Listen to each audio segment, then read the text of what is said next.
Bom, gente, boa tarde. Eu vou explicar um pouquinho o que a gente veio fazer aqui. Tem gente que veio para o evento e talvez não saiba o que vai acontecer. A gente esteve aqui semana passada dando umas receitas saudáveis de uma torta integral de banana.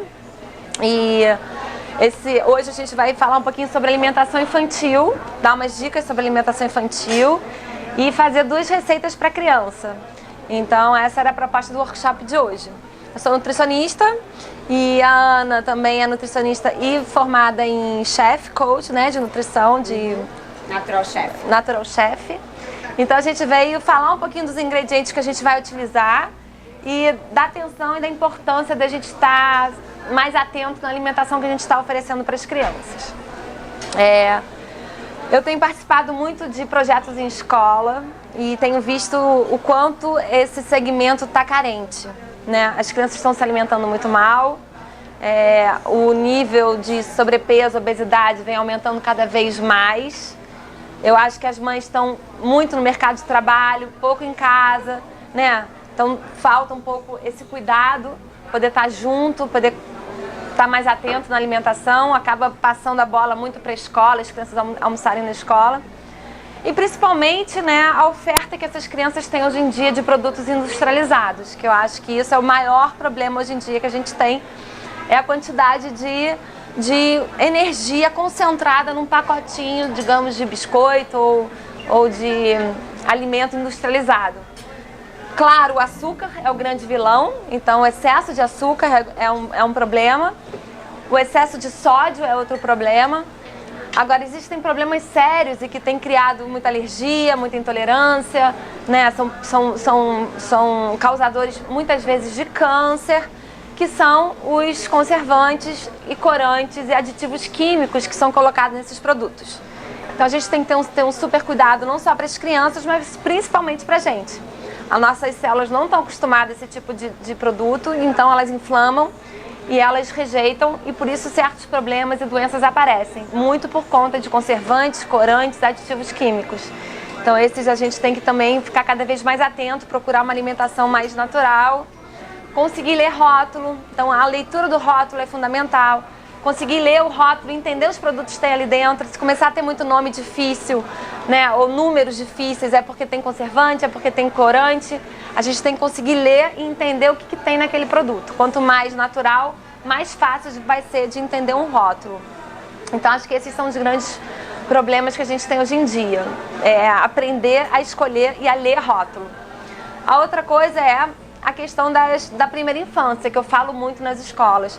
A criança, nos 7 primeiros anos de vida, ela modula e ela rotula o seu paladar. É o momento mais importante que a criança tem para se educar, né? Não só uma educação para a vida, como personalidade, mas uma educação alimentar. Se nesses 7 primeiros anos a gente não tem um super cuidado, aquela criança vai ter tendência a exageros, ao doce, ao que a gente acostumou a dar para ela. Principalmente os 2 primeiros anos de vida. O paladar da criança nos 2 primeiros anos de vida é um paladar virgem. Ele está provando, ele saiu do peito, né, do leite da mãe e está começando a provar as novidades do que a gente está introduzindo. Se a gente introduz muito cedo o açúcar, e o açúcar ele libera um neurotransmissor chamado dopamina, que a gente sabe o efeito que ele causa de prazer e de êxtase, né, somente na TPM. Se a gente começa a introduzir isso muito cedo, a criança naturalmente já vai gerando dopamina, já vai criando esse vício de ter esse prazer. Então a gente vê que uma criança pequena, quando bota o primeiro brigadeiro na boca, quando pega um açúcar, como ela fica excitada e como aquilo mexe com ela, porque ela está virgem ainda, a gente está introduzindo coisas aos poucos. Então o açúcar deve ser totalmente evitado, açúcar branco, nos 2 primeiros anos de vida, porque o paladar dela está muito sensível a qualquer coisa.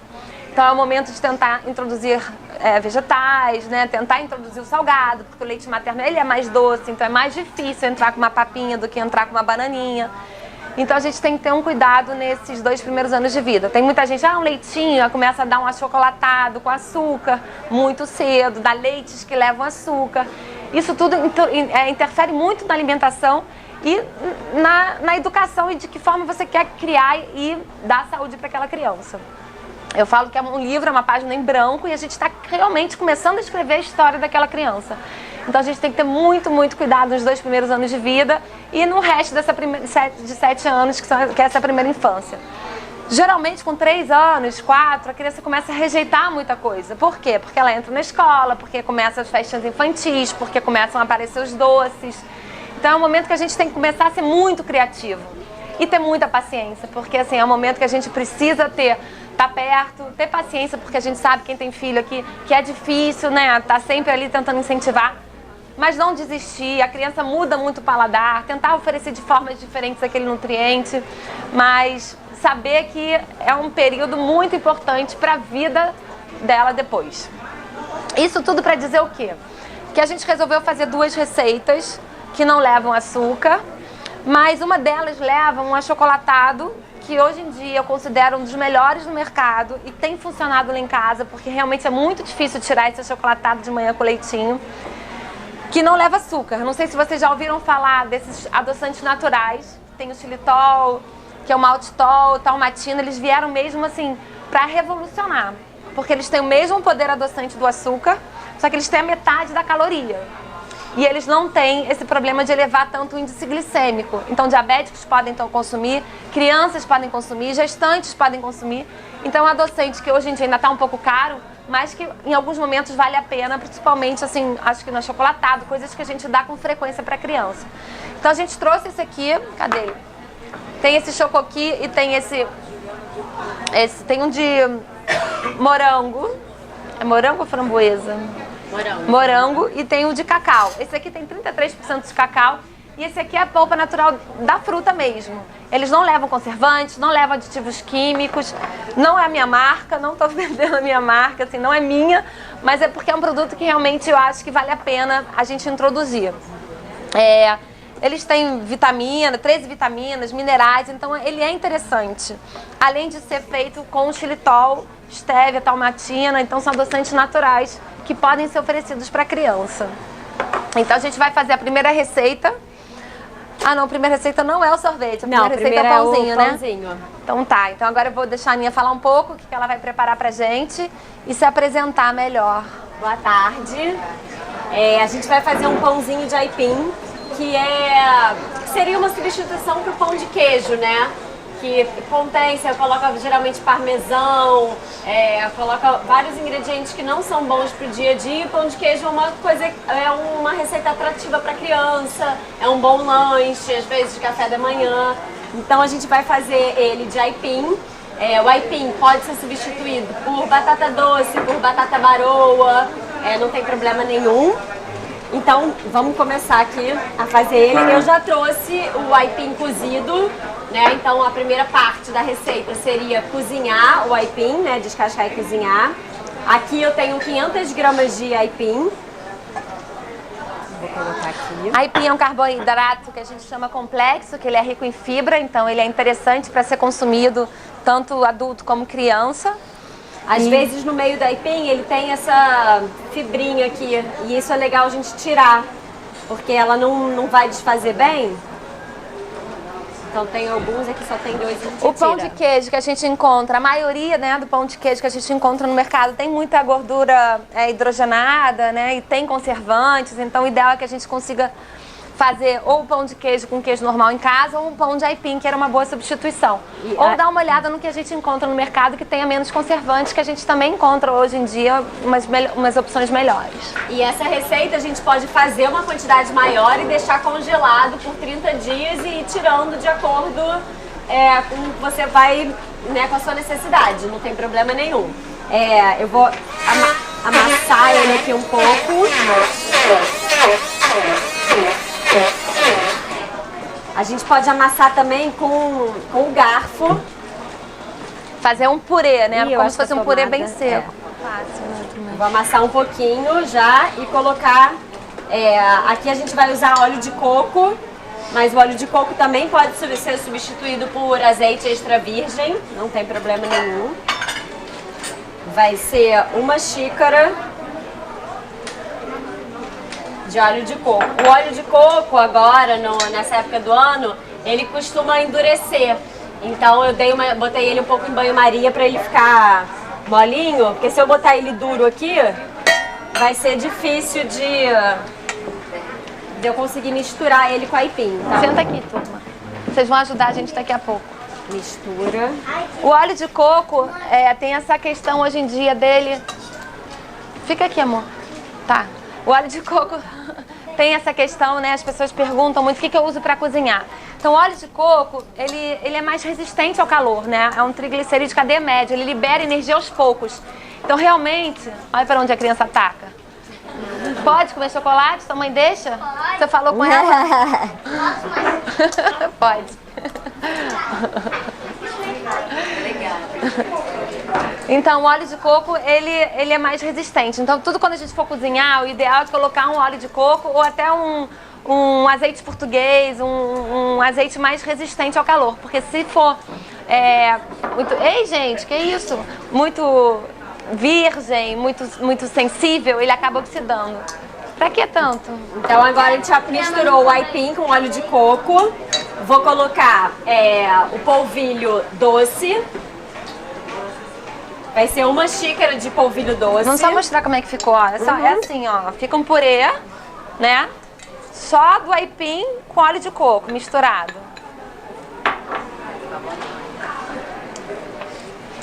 Ai, eu amo aipim. Dá vontade de comer assim, né? Então, uma xícara de polvilho doce e 2 xícaras de polvilho azedo.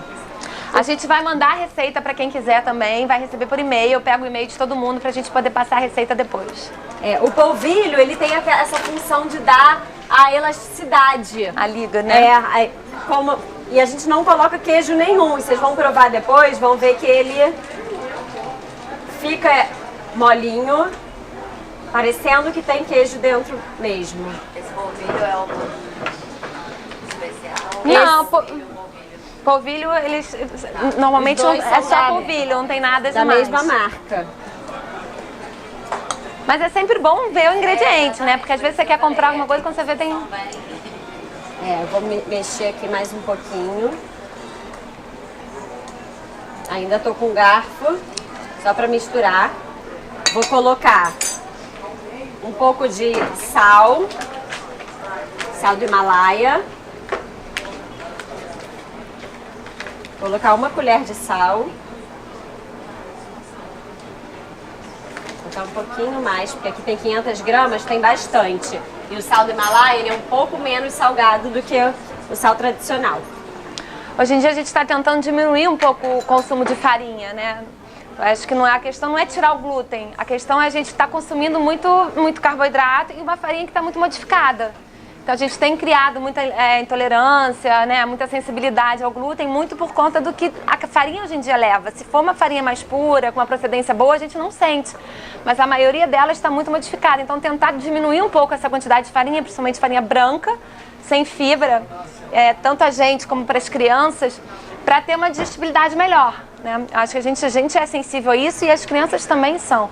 Então essa receita, o lado bom também é que é um pãozinho que vai servir pra gente sem glúten. E aí a gente vai adicionar também um pouco de chia e de linhaça, que é uma maneira de introduzir essas sementes na alimentação infantil também, que é ótimo e geralmente para criança às vezes é um pouco mais difícil, né? Não quero comer e aqui a gente vai colocar ele misturado, vai ficar até bonitinho, porque ficam os pontinhos no pão, então... E são fibras que a gente precisa estar consumindo, então a chia e a linhaça são fibras importantes, tanto para o funcionamento intestinal, acho que tanto da criança como nossa. Hoje em dia a gente vê as crianças muito com o intestino preso, né? Antigamente não era tanto assim, mas como elas estão diminuindo muito a atividade física, isso diminui a motilidade, né? No nosso caso também.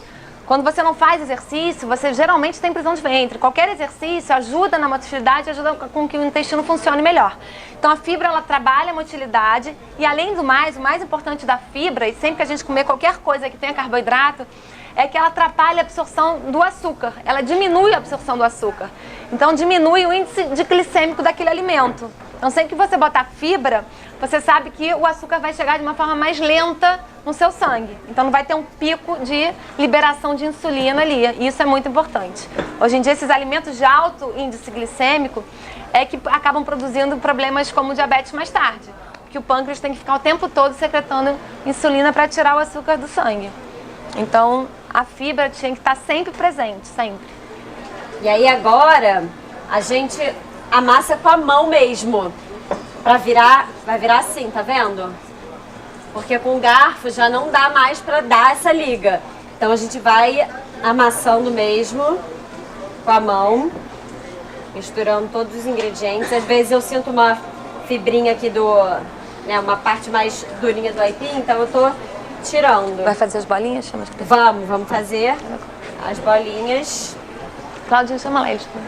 Para botar no forno e provar.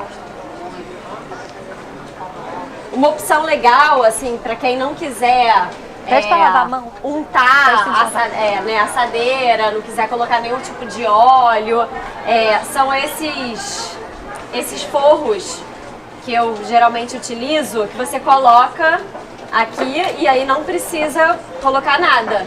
Não gruda, ele já serve como... Então assim, é uma maneira de você diminuir a quantidade de qualquer óleo na receita. E aqui a gente não consegue encontrar aqui no Brasil? Acho que é lá de fora, tem que pedir aqui no pra lá. Brasil ainda é muito difícil, tem que, se alguém viajar, comprar... O papel manteiga também serve, é porque isso aqui, o que acontece, é reutilizável, né? Você não fica gastando papel, então é o lado... Mas o papel manteiga também funciona. E aí a gente vai fazer as bolinhas. Faz uma que a gente deixa as crianças fazerem. Faz a bolinha igual a bolinha de um pão de queijo mesmo. E a gente vai colocando na assadeira. As crianças estão aí? Estão vindo. E aí a gente lava a mão. Então vem. Deixa eles fazerem. Ó, deixa eles ajudarem. Vamos lá. Fazer bolinha. Tenta fazer mais ou menos o mesmo tamanho, tá?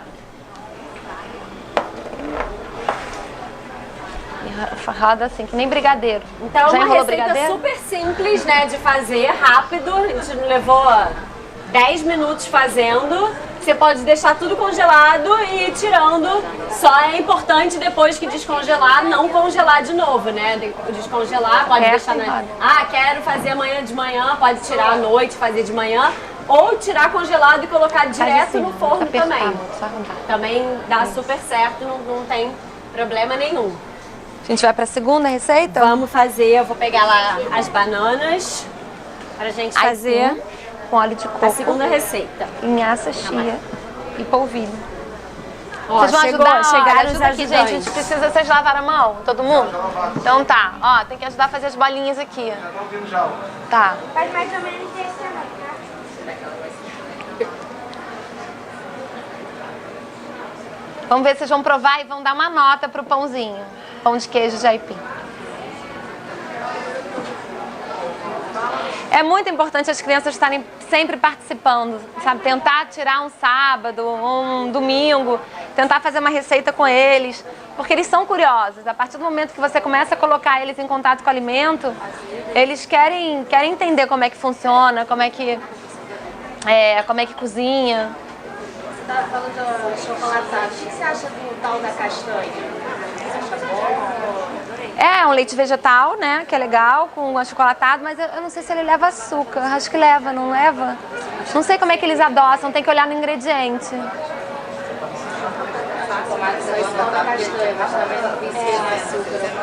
Acho que é importante olhar o ingrediente só para não ver se não tem a quantidade de açúcar não é muito grande, né?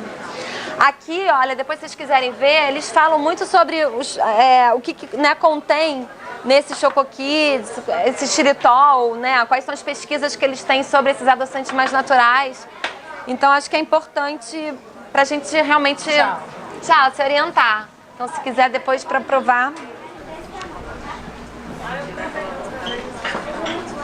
E olha como fica lindo, gente. Aí eu fica um pão de assei queijo, alguns antes já pra vocês poderem, né, provar. experimentar. Deixa eu tirar uma foto. Vamos ver, vou até provar pra ver se ficou bom. Bom?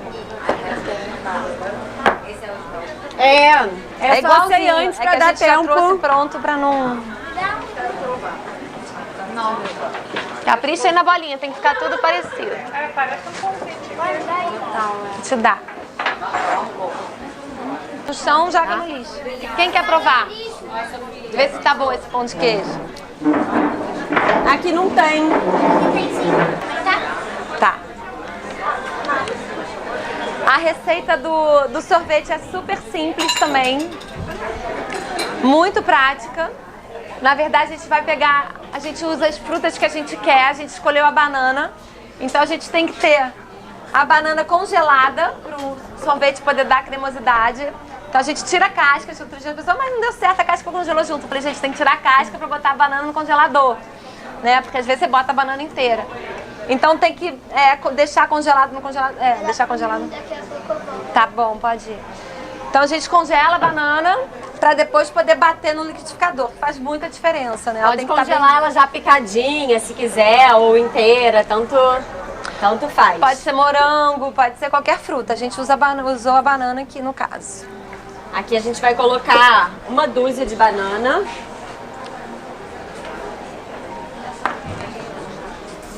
E vai botar um pouquinho desse achocolatado também. A gente vai usar o chocoqui. Tem colher de... A gente pode, por exemplo, se quiser um sorvete mais proteico, por exemplo, para adulto, pode até botar um whey. Eu não sei se vocês já conhecem, tomam, mas as pessoas acham às vezes que o whey protein é só para atleta. E não é. É só um suplemento de aminoácidos importantes, aminoácidos essenciais, que a gente só consegue comendo, que o nosso corpo não produz. Então, para quem, por exemplo, tem uma dificuldade em ter um aporte suficiente de proteína, é um super lanche. Ou um café da manhã que tem pouco carboidrato e tem bastante proteína e proteínas de bons valores nutritivos. Então, tem várias opções de whey também. Tem essas marcas, tem outras marcas também interessantes. Eu gosto dessas de manhã porque lembra o café. A gente vai fazer depois aqui para vocês provarem. Eu vou bater um pouquinho a banana antes.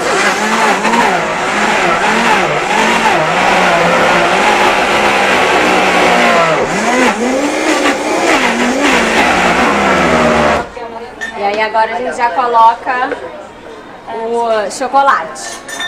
Vou colocar... Tô sem a colher de sopa aqui, mas eu coloco com a...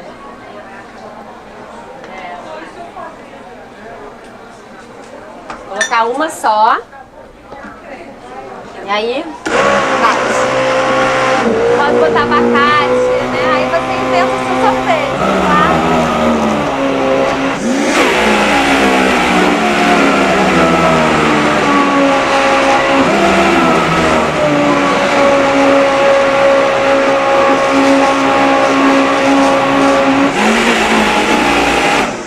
A gente sabe que a maioria dos sorvetes do que a gente encontra no mercado tem muita gordura hidrogenada, né? Essa gordura trans.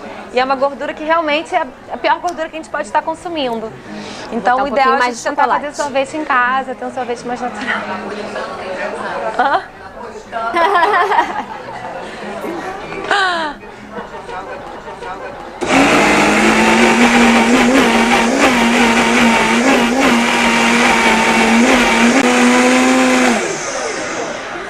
Ele fica bem cremoso.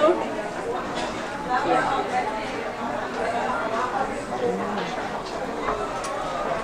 vou botar aqui em vários potinhos para vocês poderem provar. As crianças vão querer provar também. E aí, para finalizar, a gente usou umas paçocas sem açúcar que a gente consegue também no mercado. Então a gente esmaga a paçoca e coloca por cima do sorvete. Gente, as crianças amam, não tem quem não goste. Vamos lá fazer eles testarem. Olha, ele fica bem cremoso.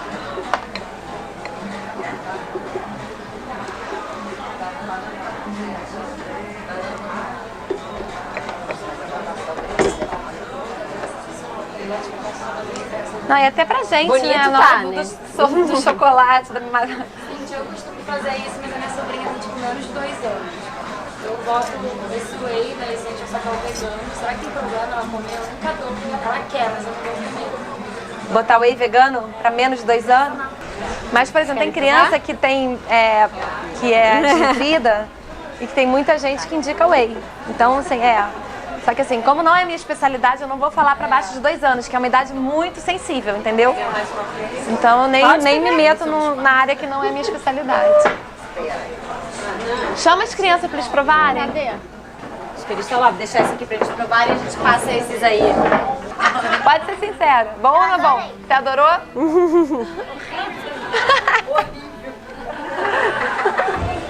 Por que, Manu? Vem cá provar, Sofia. Deixa eu ver.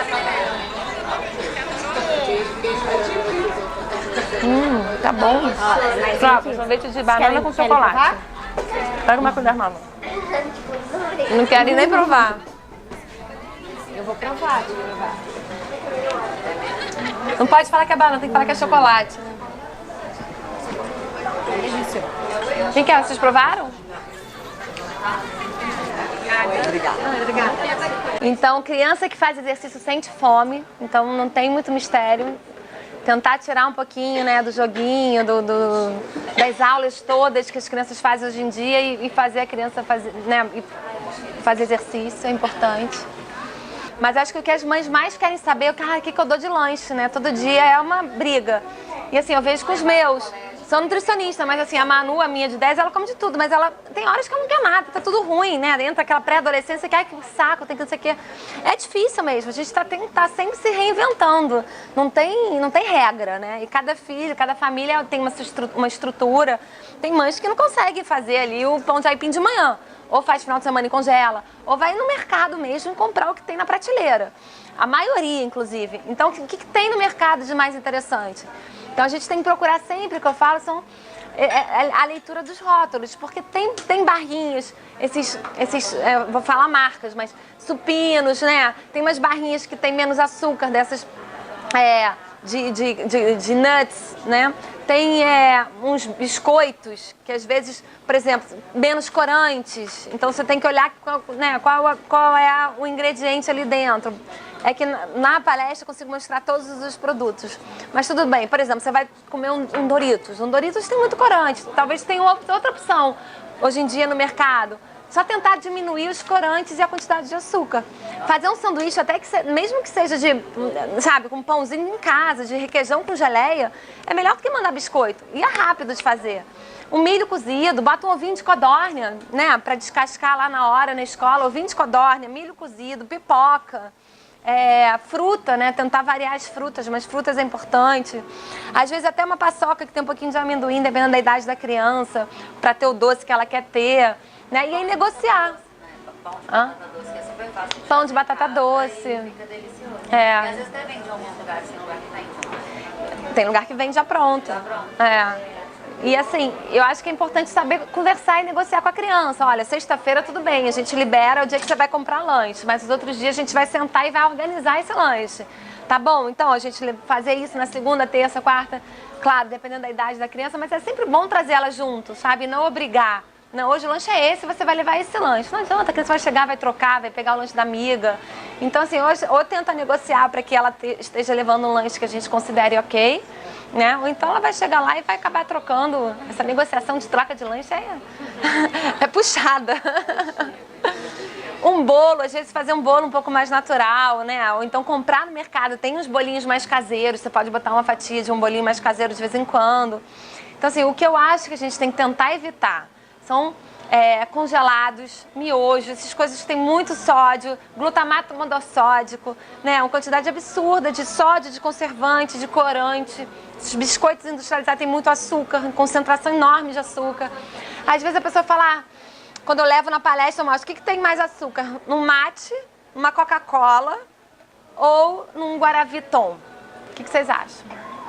Tem, acho, mais ou menos a mesma quantidade de açúcar. É exatamente a mesma quantidade de açúcar. O mate... Tem gente que substitui a Coca no almoço e pega o Guaraviton.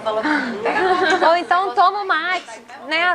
Em vez de dar o mate. Tudo bem que a Coca-Cola pode ter outras coisas que a gente não sabe que tem lá dentro, mas assim, se a preocupação é açúcar, se a criança tem que diminuir o açúcar, você está trocando 6 por meia dúzia, né? Então tem que ter um cuidado. Esses sucos concentrados também, que tenham, além da polpa, mas muito açúcar. Então tentar fazer um suco mais natural em casa, tentar diluir o suco de uva integral. Esses sucos têm que ser diluídos, eles têm uma quantidade de frutose enorme. Hoje em dia a gente sabe que a frutose, ela causa esteatose hepática, gordura no fígado. Crianças lá fora, muito cedo, com esteatose hepática. Por quê? Porque a frutose, que é o açúcar da fruta, Mas não a fruta que a gente come, porque a fruta que a gente come tem fibra, é uma fruta, isso faz bem. O problema é concentração de frutose, é xarope de frutose, que lá nos Estados Unidos eles usam muito aqueles xaropes em cima das panquecas. Esses sucos integrais muito concentrados, 100% fruta, mas qual é o problema da água? Tem que ter água, porque muita fruta é muito açúcar, né? E a frutose, o açúcar, a glicose vai para o sangue, né? E a insulina vai lá e tira, mas a frutose não vai para o sangue, ela é metabolizada no fígado. E aí dá gordura no fígado. Então tem crianças com problemas muito cedo com gordura no fígado, que geralmente é causado pelo álcool, a esteatose hepática, mas também por excesso de frutose. Então são coisas que a gente tem que ficar atento, que às vezes a gente acha que está indo bem e não está, né? E a gente está sempre procurando estar bem, né? Tentando fazer o máximo que a gente pode por eles. Então, às vezes a gente perde um pouco ali o fio da meada e tem que tentar estar mais presente, tentar, pelo menos nesses momentos, assim, procurar coisas. Tudo bem que não dá para ser um suco verde todo dia, mas também não vai ser um biscoito recheado. Vamos tentar um meio termo. E tem que ter essa negociação. Não adianta ser radical, não adianta falar para a criança, olha, não vai mais comer isso, não vai comer mais açúcar. Não, acho que durante a semana criar uma rotina, um hábito. Olha, sexta-feira é o dia do doce, ou quarta-feira tem o dia do sorvete depois da natação. Então, criar ali umas coisas que a criança saiba que pode, o final de semana ser mais liberado, mas criar rotinas também em casa, de lanche, pegar junto, anotar os lanches, levar na feira, fazer provar as frutas, sabe? É importante a criança saber de onde vem uma batata. Às vezes você bota ali, nossa, isso é uma batata, eu só vi purê no meu prato, não sabia nem o que era uma batata. Às vezes eu levo numa escola, as crianças não sabem nem o que são aqueles alimentos quando eles estão in natura, né? Porque estão sempre no prato. Então as crianças não têm a menor ideia do que... Então é muito triste quando eu vejo assim, eu falo, gente, você não sabe nem o que é um chuchu, não sabe nada, né? No prato talvez, mas ali na hora que eu apresento, ninguém tem ideia do que é. Porque as crianças estão acostumadas, né? Claro, tá tudo já no prato. Então são alguns cuidados, algumas coisas que a gente tem que ter. Tentar também conversar na escola, procurar entender qual é a alimentação que está sendo oferecida, pedir para anotar na agenda o que a criança comeu, não comeu. Ficar atento, porque é importante. E tem um momento que a gente perde de mão mesmo. Então a gente tem que tentar no máximo ir criando para que ela, quando a gente for, né, liberar, ela mesma tenha as suas vontades e tenha os seus hábitos alimentares mais corretos, né, equilibrados. Né? Porque eu acho que não precisa ser radical nunca, mas equilibrados e que façam exercício. O exercício é fundamental. É o músculo que consome a glicose. Se você faz exercício, aquele açúcar que você está comendo, ele não vai para o tecido virar gordura. Ele vai para o músculo. O músculo é o primeiro órgão que é oferecido açúcar pela questão de sobrevivência, que geralmente a gente sempre foi feito para correr atrás da comida, né? É para o músculo. Só que o músculo ele não é que é o tecido. Se ele não trabalhou nem que for 20 minutos, 15, ele não aceita aquele açúcar e vai todo para o tecido. Então, por isso que o exercício é tão importante, porque ele quebra essa rota do açúcar direto para o tecido. Ele come o açúcar para ele. Nem que você faça 20 minutos, meia hora por dia, tanto adulto como criança. É para isso que ele funciona. É para fazer o sistema todo do corpo, a fisiologia funcionar. A gente é uma máquina, a gente está cada vez mais parada, a gente está cada vez colocando uma gasolina pior, a gente está cada vez rodando menos. Então a gente algum momento vai quebrar, a coisa vai desestruturar. E o exercício faz esse papel não só de gastar caloria naquele momento, mas ele tem um poder muito maior do que isso, que é regular hormônio, que é regular o sono, você faz isso e fica cansado, que é regular a glicose, que é regular o colesterol. Colesterol alto, não adianta começar a parar de comer. Vai fazer exercício em 3 meses, eu te garanto que seu exame de sangue vai mudar. Então eu vejo no consultório assim, resultados absurdos só com a introdução do exercício. Pessoas que estão paradas há muito tempo. A gente está cada vez mais parado e isso está cada vez mais sério, assim, mais preocupante. Então a gente tem que dar exemplo também. Final de semana vamos fazer uma trilha com as crianças, vamos andar de bicicleta, vamos levar essas crianças para se exercitar, né? Acho que são propostas que, enfim, muita gente já sabe, mas que é sempre bom lembrar e incentivar. Mais alguma coisa, Aninha? É isso, tem aqui o whey da... O expresso, provar, se vocês quiserem provar. Tem um gostinho de café também. para provar com chocolate, enfim. E é isso, gente. Obrigada pela presença e pela atenção de vocês.